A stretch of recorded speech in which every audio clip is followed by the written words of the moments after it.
मुख्यमंत्री जी हैं, हम लगातार सुबह से इस सफर में हैं। ये कई बार चैलेंजिंग हो जाता है, इतनी तरह की समस्याएं आती हैं। शशि जी देखिए, हर व्यक्ति के, परिवार के, गांव की अपनी अपनी एक समस्या भी होती है, अपनी अपनी उनकी इच्छाएं भी होती हैं। हमारा काम है टोटल मिला के पब्लिक का जो हित है, पब्लिक का जो वेलफेयर है, उसको कैसे साधना चाहिए। क्योंकि व्यक्तिगत कामों की सबकी इच्छा पूरी नहीं हो सकती, लेकिन सामाजिक काम, गांव के काम, सांझले काम जिसको मैं कहता हूँ, वो पूरा करना आसान होता है। इंफ्रास्ट्रक्चर की चीज़ें हैं, पानी की बात है, कहीं खेती में अभी जो आजकल नुकसान हुआ है उसके मुआवजे की बात है। अभी जो सारे विषय उठाते हैं वो सारे हमारे एजेंडे में हम पूरा कर रहे हैं। कोई तुरंत होगा, कोई 2 महीने बाद होगा, कोई 6 महीने बाद होगा, ये सब होंगे। हमने बड़े जो काम किए हैं वो जनता में व्यवस्था परिवर्तन के काम किए, जिसका लाभ मैं प्रत्यक्ष जाके पूछ रहा हूँ तो लोगों को बहुत बड़ा लाभ है। मुझे इस बात का संतोष है। एक अभी जो आपके इसके पहले गांव में एक जो आप जनसंवाद कर रहे थे, उसमें एक मसला आ गया कि रेलवे की ने जमीन अक्वायर किया तो उसका मुआवजा कम मिला। आप बड़ा कड़क अंदाज में बोल रहे थे। डर नहीं लगता है कि ज्यादा कड़क होने पे कुछ नुकसान भी हो सकता है, क्योंकि जो आपके मित्र हैं इस पार या उस पार, वो उसका लाभ उठा लेंगे? ऐसा है, मैं गांव का आदमी हूँ, ये भी सब गांव के आदमी हैं। हमें मालूम है हम जो कह रहे हैं वो ऐसा कोई विषय नहीं कहते जिसके गांव के आदमी को नाराज हो। व्यक्ति को समझा करके बात की जाए तो नाराज नहीं होता। बिना समझाए आपने अपने कड़क अंदाज में सामने वाले को गुस्से में कुछ बोल दिया, उसको धमका दिया, उसकी बात नहीं सुनी, तब नाराज होता है। यदि सामने वाले ने कोई बात पूछी है और आपने उतने ही विश्वास के साथ, उतने कड़क अंदाज के साथ अपनी बात का जवाब दिया, सामने वाला खुश होता है कि देखिए इन्होंने बड़ी मजबूती से अपनी बात कही है। तो हम अपनी बात जो है सत्य बात कहते हैं, मजबूती से कहते हैं। कहीं कोई काम होने वाला तो उसको तुरंत हाँ करते हैं, हाँ होने वाला नहीं होता तो हम फटाक मना भी करते हैं, और लोग समझते हैं भाई इसने कहा जो ठीक कहा। एक परिवार पहचान पत्र, जब भी मैं आपका इंटरव्यू करता हूँ और आज भी जब आपका जनसंवाद चल रहा था गांव में, तो आपने एक जो बुजुर्ग महिला थी उनको कहा कि जाकर के लेकर के आओ परिवार पहचान पत्र। वो नहीं कटा। उम्र में भी वो दिख रही थी कि वो क्वालिफाइड हैं, मतलब जो उनका दिखावा था, पहनावा था, या जो उम्र थी। तो इस तरह की मुश्किलें आ रही हैं पूरे स्टेट में, या आपके पास भी फीडबैक है? देखिए, पहले कोई एक समय था कि कोई अकाउंटेबिलिटी नहीं थी।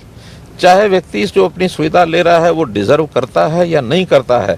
जिसका थोड़ा पहचान थी, जिसका थोड़ा दबाव था, या कोई प्रभावित आदमी को कर लेता था, वो जाकर के योजना ले आता था। उसकी कोई आर्थिक अपनी स्थिति हो, कोई उसका लेवल हो, सब लोग अपने तरीके से करते थे। गरीब आदमी को कोई आवाज़ सुनता नहीं था, और जब गरीब की सुनता नहीं था तो सबसे पीड़ा का विषय ये था कि ये बेचारा क्या करेगा।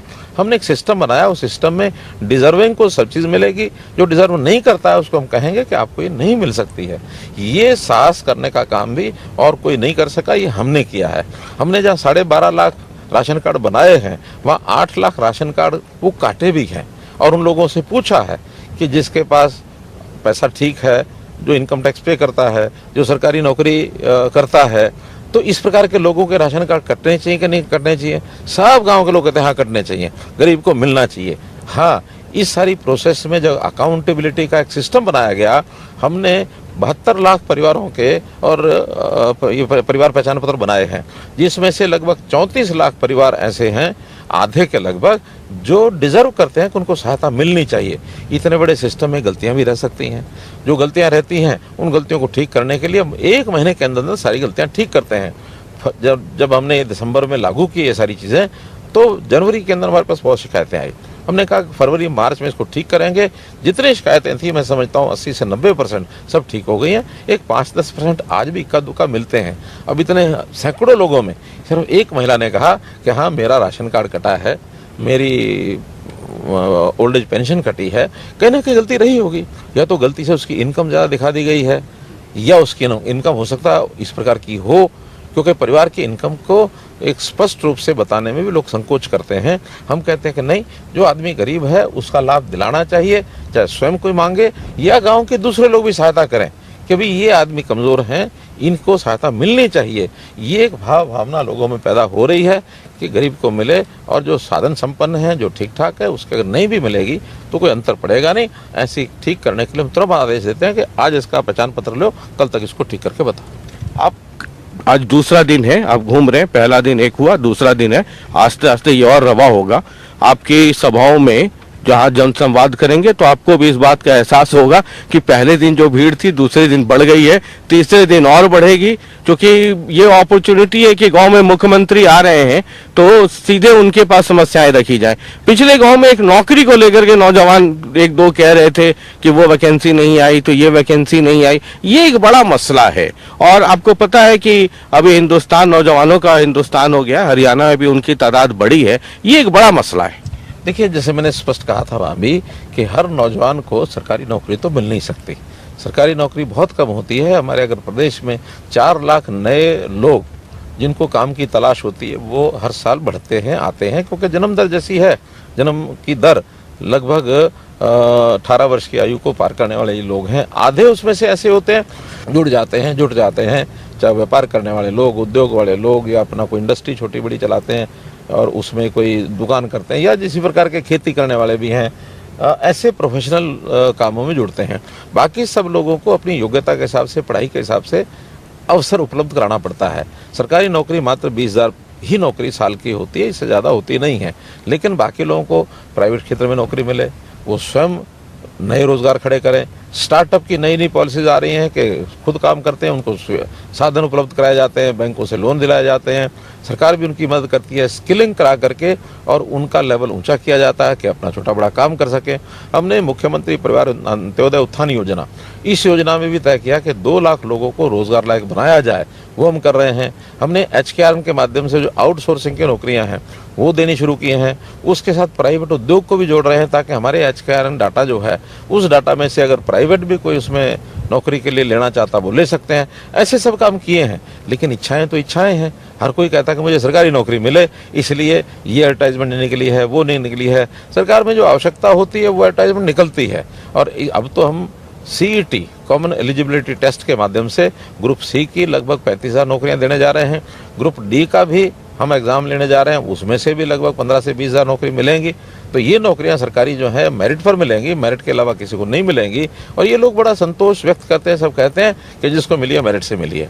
ये जो नौकरियों का जिक्र कर रहे हैं आप CET का, ये 35,000, 15,000 या 20,000, ये कब तक उम्मीद है कि एडवर्टीजमेंट आ जाएगा या प्रक्रिया शुरू हो जाएगी? ग्रुप C का CET का एग्जाम हो चुका है, उसमें 2 एग्जाम होने हैं। पहला एग्जाम हुआ है जिसमें लगभग 3.5 लाख लोगों ने पास किया है, क्वालिफाई किया है।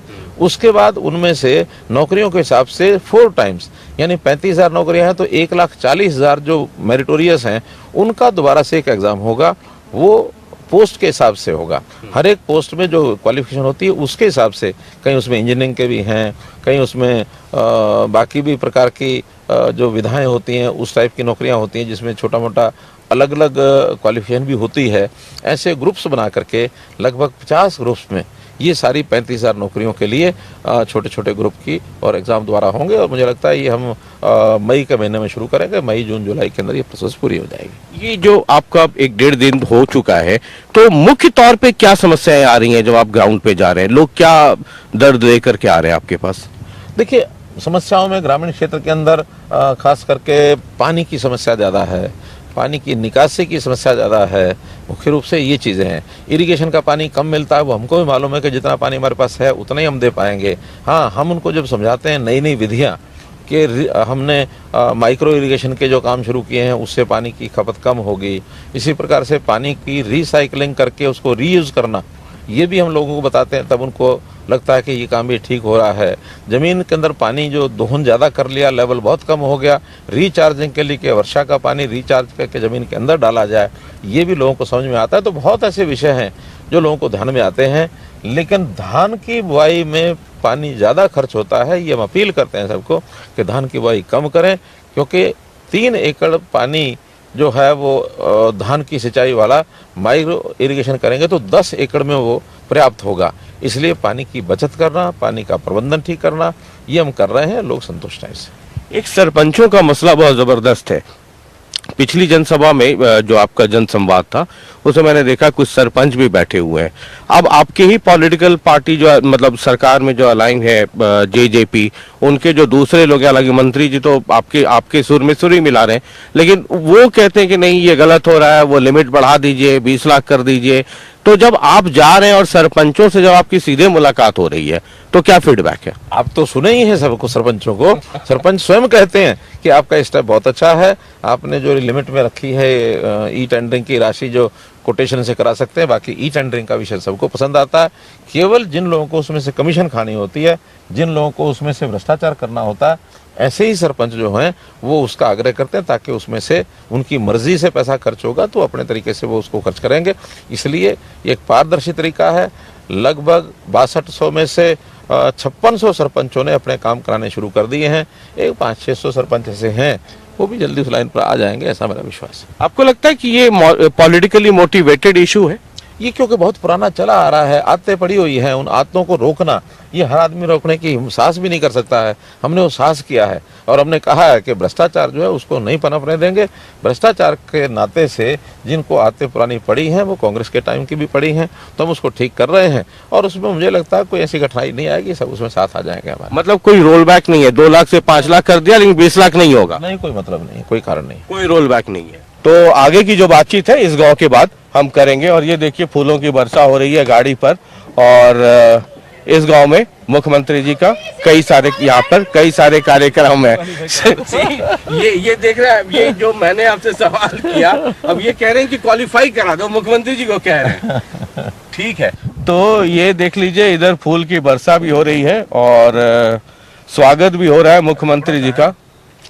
तो ये खट्टे मीठे अनुभव मतलब होते रहते, कहीं फूल की वर्षा, कहीं कह रहे हैं सीईटी क्वालिफाई करा दो। देखिए ये सारे अनुभव है, सबकी अपनी अपनी सोच होती है। उस सोच में हर कोई, कुछ लोग होते हैं जो कुल मिलाकर के व्यवस्था के साथ सोचते हैं, कुछ लोग अपने अपने को सामने रख के सोचते हैं, तो सबकी सोच रहती है। हम कहते हैं जिसमें सबका ज़्यादा भला हो, उसके नाते से ही काम आगे बढ़ने चाहिए। अब किसी को लगता है कि मेरा नाम रह गया, सीईटी क्वालिफाई करेंगे तो मेरा नाम जुड़ जाएगा, अंतर इतना ही है। हम कहते हैं सीईटी में भी जो अपर 4 टाइम्स हैं उनको एग्जाम लेकर के उसमें से नौकरी देंगे। 1:4 अपने आप में टैलेंट जो आना होता है आ जाता है, उससे नीचे का व्यक्ति उसमें ऊपर वाले 1 में पहुंच जाएगा, ऐसा संभावना नहीं होती। चलिए आगे की जो बातचीत है, कुछ पॉलिटिकल मसले हैं उस पर भी बातचीत करेंगे, लेकिन इस गांव के बाद। और इस गांव में देखिए जनसंवाद जो यात्रा है, जो कार्यक्रम है इस गांव में, वो भी हम आपको दिखाएंगे। और ढोल नगाड़ों और फूलों के साथ मुख्यमंत्री जी का यहाँ स्वागत हो रहा है और चारों तरफ बहुत भीड़ है। तो इसके बाद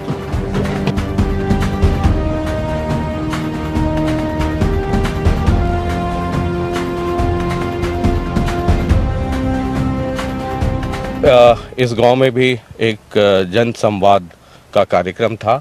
और सिर्फ जन संवाद नहीं है, कई घरों में जा रहे हैं, लोगों से मिल रहे हैं, और कहीं चाय का कार्यक्रम है, कहीं अभी रास्ते में एक जगह मृत्यु हो गई थी तो वहाँ दाह संस्कार हो रहा था। मुख्यमंत्री जी ने गाड़ी रोक कर करके वो खुद वहाँ गए और श्रद्धांजलि अर्पित किया।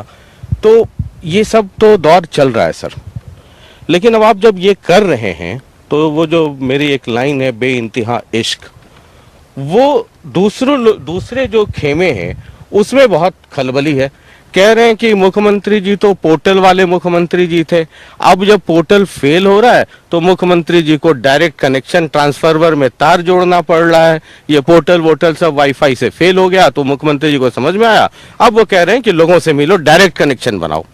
देखिए जो पोर्टल चलाए गए हैं उससे कितना लाभ हुआ कितना नहीं हुआ है, उनकी परेशानी ये बढ़ गई थी और उस परेशानी बढ़ने के कारण से उन्होंने कटाक्ष करने शुरू किए कि ये पोर्टल से होगा, वो पोर्टल से होगा, वो पोर्टल से होगा। अगर ये पोर्टल ना होता तो ये ऑनलाइन जितनी सर्विसेज हैं हमें नहीं दे पाते। अगर ये पोर्टल नहीं होता तो हमने 365 सर्विसेज जो आज सिस्टम से यानी ऑटो अपील सिस्टम से जोड़ी, राइट टू सर्विस कमीशन के माध्यम से जो हम सेवाएं तय करते हैं, राइट टू सर्विस जो एक्ट है, उस एक्ट में हर किसी को निश्चित समय पर नौकरी यानी उनके काम होने चाहिए। लेकिन जब नहीं होते हैं तो पहले लोग धक्के खाते रहते थे, उनको पता नहीं था इसके बाद कहाँ जाएं। अब ऑटोमेटिकली अपील होती है, फर्स्ट अपीलेंट, फिर ऑटोमेटिक अपील सेकंड अपीलेंट पर होती है। 7 लाख ऐसी कंप्लेंट्स का हल इस पोर्टल के माध्यम से निकला, वरना वो 7 लाख लोगों के काम अगर रुकते तो ये सब दफ्तरों के चक्कर काट रहे होते। आज हमारे दफ्तरों में जितने भी, चाहे जिले के हैं, चाहे ब्लॉक के हैं, चाहे सब डिवीजन के हैं, इवन प्रदेश के भी, वहाँ संख्या कम आ रही है। क्यों आ रही है? लोगों को पता है कि हमने अपनी बात जो इस पोर्टल के माध्यम से पहुंचा देनी है। सारे सिस्टम बन गए हैं। अभी हमने सीएम विंडो के नाते से लगभग 10 लाख कंप्लेंट्स का एक एक्शन टेकन, ये सारा कंप्लीट हो गया है। अगर ये 10 लाख लोगों का नहीं होता तो आप हिसाब लगाइए कि हर साल 1.25 लाख लोग चंडीगढ़ के चक्कर काट रहे होते। तो हमने तो लोगों को सुविधाएं दी हैं। अब इन सुविधाओं का लाभ कितना हुआ है, उन पोर्टल्स का आखिर लाभ हो रहा है कि नहीं हो रहा है, इसकी जानकारी लेने के लिए हमको जनता में एक बार तो जाना ही पड़ेगा। अब हम जनता में गए, सब लोगों ने कहा कि हाँ राशन कार्ड इतने बन गए, बहुत अच्छा हो गया, नौकरियां इतनी लगी हैं, ट्रांसफर ऑनलाइन हो गए हैं, और अब मुख्यमंत्री अंत्योदय परिवार उत्थान योजना के नाते से इतने लोगों को रोजगार मिल गया है, इतने लोगों की ओल्ड एज पेंशन बन गई है। आखिर इनके समय में क्या होता था सिवाय लोगों को चक्कर कटाने के, और कुछ ये करते नहीं थे। हमने कहा कि नहीं, अपने काम को परिवार खुद करे। वो उस काम को करते उसकी कोई बाधा आती है, उसको मुश्किल खड़ी होती है, सरकार का काम है उसके घर में जा करके उसकी समस्या का हल करना। घर में जाने के लिए उसका और हमारा जो लिंक ये पोर्टल्स के माध्यम से बना है। आज 3.25 करोड़ जनता ये हमारे साथ जुड़ी हुई है इन्हीं पोर्टल्स के माध्यम से। हमको किसी के पास जाना होता तो केवल उसका हालचाल पूछने जाते हैं, उसको हमारे पास तकलीफ लेके आने की आवश्यकता नहीं है। पोर्टल के माध्यम से चाहे वो फसल बेचने के लिए, चाहे डायरेक्ट ट्रांसफर उसको जो पैसा किया जाता है वो उसके माध्यम से किया जाता है। 55,000 करोड़ रुपया हम किसानों के खातों में इस पोर्टल के माध्यम से ही ट्रांसफर कर सके हैं। तो इसलिए काम को करने की जो गति बनी है वो केवल इन पोर्टल्स के माध्यम से ही बनी है।